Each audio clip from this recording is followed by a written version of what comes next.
Oh my. Which means that there's one more team involved in this match.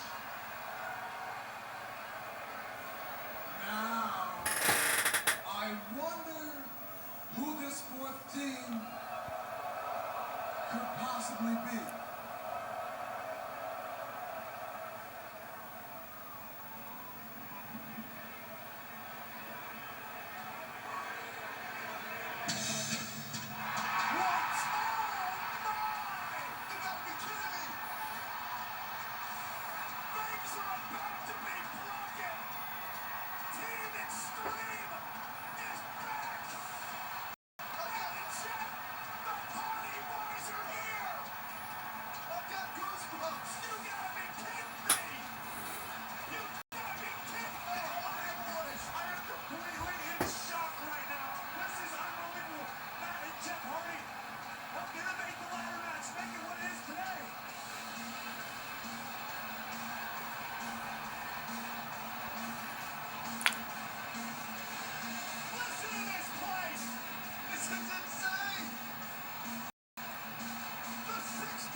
How do you think these other competitors feel?